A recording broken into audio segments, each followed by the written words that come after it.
अभी कुछ देर पहले असद साहब का इस्तकबाल एक बहुत बड़े फूलों के हार से क्रेन के जरिए किया गया, जबकि मैं ये समझता हूं शेर आया है, वाकई में आया है शेर। आप लोग अभी छोटे शेर को भी सुन लो थोड़ा सा। क्रेन के जरिए असदुद्दीन अवैसी साहब का फूलों से इस्तकबाल किया गया, जबकि मैं ये सोच रहा था अगर ये जितने भी नौजवान यहां पर मौजूद है इनके सीने में झांक कर देखो तो सिर्फ एक ही तस्वीर नजर आएगी, बैरिस्टर असदुद्दीन अवैसी की तस्वीर। ये इतना सारा जोश, इतना सारा जुनून, आप लोगों की दीवानगी देखकर एक बात तो तय है कि आज लातूर की तमाम सियासी पार्टियां एक साथ बैठेगी,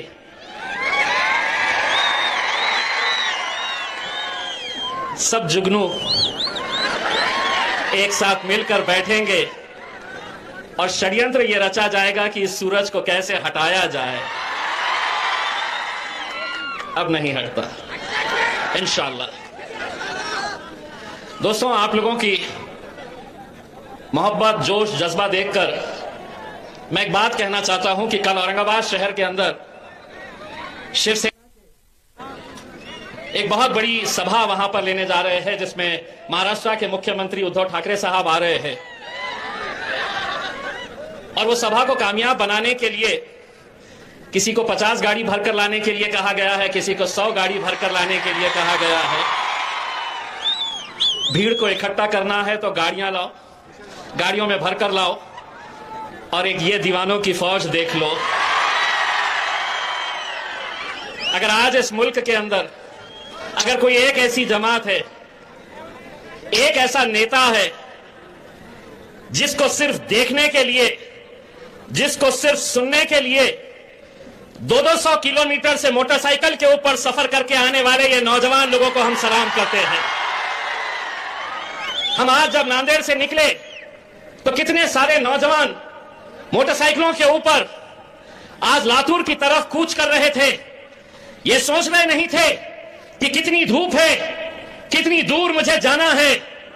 ये दीवानगी है और यकीन मानिए यही आपका जोश और जज्बा है जो हम जैसों को हिम्मत देता है उनकी आंख में आंख डालकर लड़ने के लिए। बहुत तकलीफ होती है मेरे भाइयों, लेकिन मैं क्या कर सकता हूं। इतनी तकलीफ होती है कि पहले तो ये अकेला था, अब 2 हो गए। और उससे ज्यादा तकलीफ ये भी होती है, ये बोलते तो है, अब ये दूसरा आया तो ये भी बहुत बोलता है। अल्हम्दुलिल्लाह आज ये हमारे लिए बड़ी खुशी और फख्र की बात है कि आज लातूर के अंदर इतने सालों के बाद हम आए हैं, वही जज्बा, वही मोहब्बत देखने को मिल रही। मोहम्मद अली साहब को हमने यहां की जिम्मेदारी दिए है। मैं मोहम्मद अली साहब को एक बड़े भाई की हैसियत से उनको बताना चाहता हूं कि ये जो आवाम है, इनके दिल में अगर जगह बनानी है तो जितने हमारे पुराने लोग हैं, नए लोग हैं, सबको साथ में लेकर चलो और मजलिस को मजबूत करने का काम करो। आज हमें मुत्तहिद होने की जरूरत है, एक प्लेटफॉर्म के ऊपर आकर एक ताकत बनने की जरूरत है।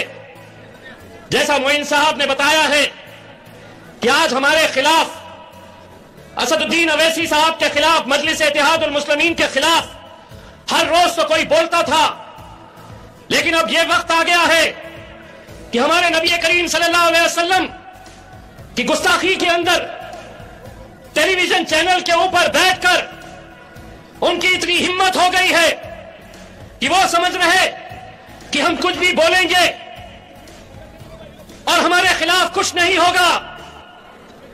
लेकिन अब ऐसा नहीं होगा। भले ही भारतीय जनता पार्टी ने उस नुपुर नाम की महिला के खिलाफ कार्रवाई की है, लेकिन हम असद साहब से कहना चाहते हैं, ये गुजारिश करना चाहते हैं कि ये जो टेलीविजन चैनल वाले दिन दिन भर भोंकने का जो काम करते हैं, इन पे भी लगाम लगाने की जरूरत है। ये हमें तय करना है मुंह खोले, जबान खोले कि सिर्फ जहर उगलने का काम कर रहे। यह मुल्क की खूबसूरती है। मैं तमाम पुलिस वालों को यह बताना चाहता हूं, मजलिस इत्तेहादुल मुस्लिमीन के बारे में अपना जहन सिर्फ टेलीविजन के हिसाब से मत बनाइए। यह वो जमात है जो इस मुल्क पे कभी वक्त आया तो सबसे पहले अपना सीना तान कर अगर कोई खड़े रहेंगे तो हम खड़े रहेंगे। लेकिन आज हमें किस नजरिए से देखा जा रहा? सिर्फ अपने जाती मफाद के लिए, सिर्फ अपनी राजनीतिक रोटियां सेकने के लिए आज मुल्क के वजीर आजम नरेंद्र मोदी साहब इस देश को कमजोर करने का काम कर रहे, जाति धर्म मजहब के अंदर बांटने का काम कर रहे। लेकिन उनको भी सुन लेना चाहिए, तुम कितनी भी कोशिश कर लो, यह मुल्क इंशाअल्लाह हमेशा एक ताकतवर मुल्क जहां पर हिंदू मुस्लिम सिख ईसाई आपस में है, भाई भाई बनकर ही रहेंगे। वो पहले का दौर गया जब कांग्रेस का लीडर हुआ करता था, जब राष्ट्रवादी का लीडर हुआ करता था, वो बोलते थे और ये सुनते थे। वो दौर गया। अब दौर असदुद्दीन अवैसी साहब का है। अब अगर तुम बोलेंगे,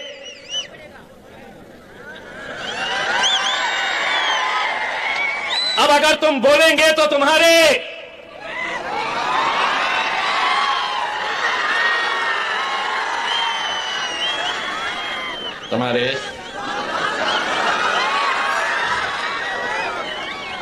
पप्पा को भी सुनना पड़ेगा।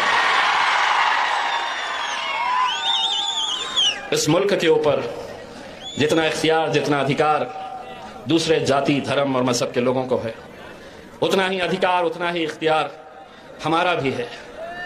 आज मुझे ये बताते हुए खुशी होती है कि जब मैं पार्लियामेंट के अंदर, जिस पार्लियामेंट के बारे में कहा जाता था कि ये बैरिस्टर असदुद्दीन अवैसी एक अकेला एमपी है, तंज करते थे, मजाक उड़ाते थे और कहते थे कि ये अकेला है और अकेला ही रहेगा। लेकिन अल्हम्दुलिल्लाह आप लोगों की दुआओं की वजह से अब असद भाई के पीछे मैं भी जाकर बैठता हूं। और कई बार आपने देखा होगा जब असद साहब बोलने के लिए खड़े रहते हैं और सामने से कोई कुछ बोलता है तो मैं बोलता चल बैठ बे बैठ।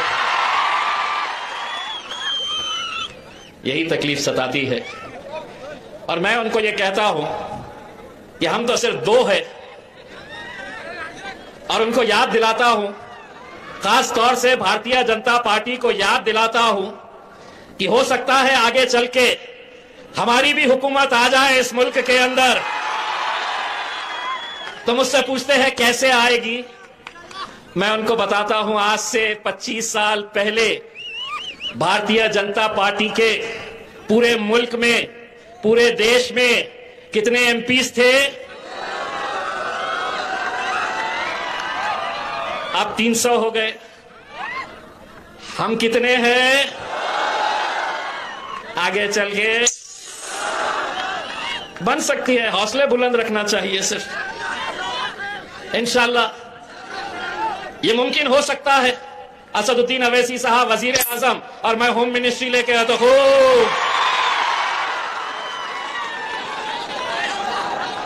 पुलिस वाले भी खुश हो गए, चलो होम मिनिस्ट्री के सामने खड़े हुए हैं। मेरे भाइयों, मुझे मालूम है कि आज आप लोगों को बैरिस्टर असदुद्दीन अवैसी साहब को सुनना है इंशाअल्लाह, लेकिन चूंकि अब हम आए हैं, आपको ये वादा करके जाते हैं कि बहुत जल्द दोबारा हम आएंगे, दिल खोलकर बातें करेंगे और जो अभी बच गया है टू बी कंटिन्यूड बोलकर आगे, अभी सिर्फ छोटे छोटे गोलियां चलाए हैं, आगे AK-47 लेकर आएंगे। बहुत बहुत शुक्रिया।